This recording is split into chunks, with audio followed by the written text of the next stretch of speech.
Kosta egiten da bertatik bertara ikusi eta entzunezean 50 mutikoren ahotsek Kursaal auditorioa eta Arantzasuko santutegia era horretan betetzeko gaitasuna dutela sinistea. Eta ez gara auditorioak jendez betetzea zari baizik eta soinu eta melodia koloretsu eta ongi landutako horrek santutegiaren eta Kursaalaren pareta, izkina, zirrikitu guztiak betetzeko duen itzelezko gaitasunaz. Izan ere, gizurra dirudi horren soinu gozo eta kalitatezkoa 8 eta 13 urte bitarteko mutiko talde baten lanaren emaitza izatea. Eta ez dakit ohartu ote garen halako 3 eskolania batera ikusteak suposatzen duen pribilegioaz.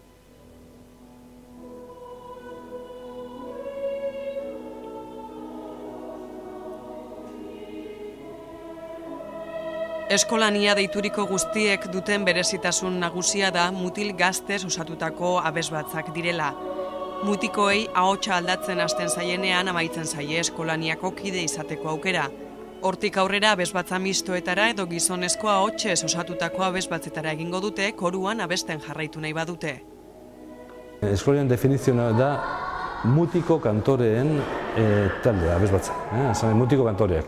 Beraz, hori eskolarrian guria esan genezake dela bakarra. Eta Espainian oso gutxi daude, dago hau, esanen mailakoak.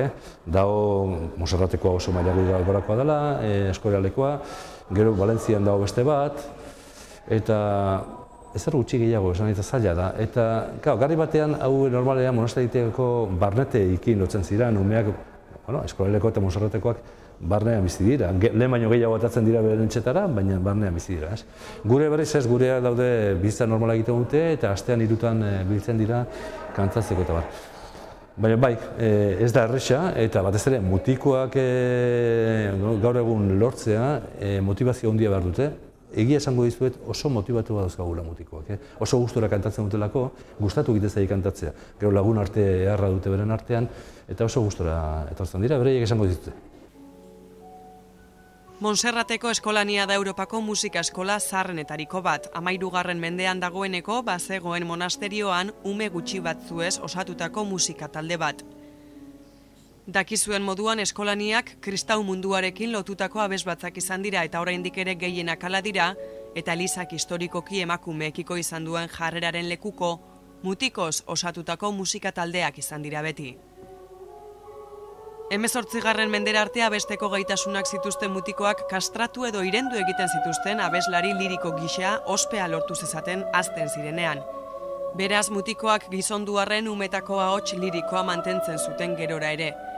Praktika hori baina 18. mendean amaitu egin zen.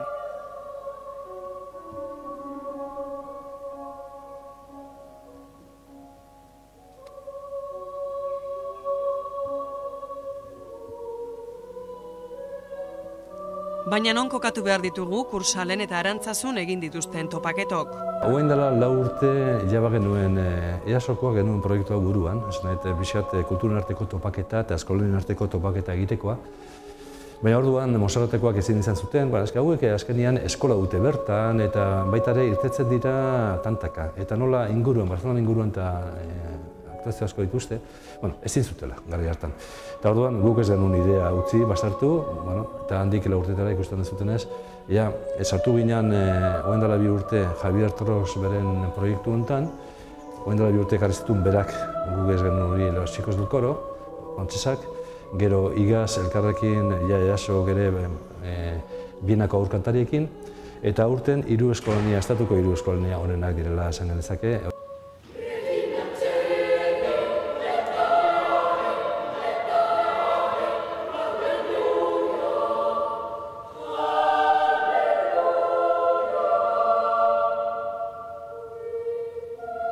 Bost urteko proiektua izan gura du honek, datorren urtean Vatikanoko Kapera Sistinoa ekarri gura dute eta egitasmoaren 5. urtea betetzeko Londresko Westminster Abadiako kapera.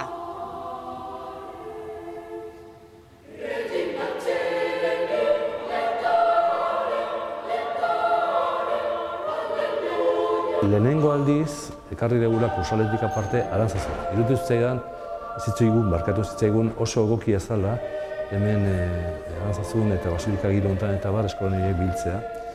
Batetik barne aldera ekartzeko bizkoa eta emanaldi hauek, Bestetikan musika religiosoa hemengo giroan da, basilika, espazio zoragarria dalako hortarako. Eta hirugarrena bakearekin lotuz, arantzazu guk ja bakearekin, nik beti esaten dira arantzazu dela bakearen ostatu momentu honetan, ez? Eta horrekin lotu nahi genuen pixka bat baita ere, eta ekarri, musika baketsu hau, ekarri bakea lantzen den tokira. Arantzazuko emanaldian kursalekoan bezala Euskal Herriko, Kataluniako eta Gaztelako konposatzaile handien lanak interpretatu zituzten beste batzuen artean. Hala nola Javier Bello Portu, Aita Donostia, Gabriel Fauré, Franz Schubert, Narcis Casanovas, César Frank, Francisco Guerrero, Pau Casals edota Jesus Guridi. Kulturen arteko lehen topaketa hau, 3 eskolanien artean etorkizunean egingo diren beste topaketa batzuen abiapuntua izango da. Mutiko enkanta edarra hauek ekartzea honera, ez? Hori izan lehenengo helburua, eta jende gure garatzea. Eta jendeak entzun dezan, benetan hori. Lehenengo helburua, noski horren inguruan eskolania bakoitzak besteekin daukaten harremanen ondorioz, entzunaz besteena eta ikasi egiten dute baita ere asko. Eta eske nahi dugu bestetikan hau bera, hemen egin duguna, ondoren nahiko genduke, ikusiko dugu finanzizioa lortzen dugun, baina Barcelona eta Monserratea eramatea, eta ondoren Madridea eta Eskualialdea eramatea. Hori da pixat proiektua betea. Eta da, 3 eskolen arteko topaketa bat egitea. Kulturen arteko topaketa izan da helburu. Amaitzeko eta belarriak gozatzeko entzun kontzertua bukatzeko eskolania guztiek batera abestu zuten Arantzazuko Ama Birjinaren abestia. Kalitate handiko abesbatzen aurrean gaudela, zalantzarik ez.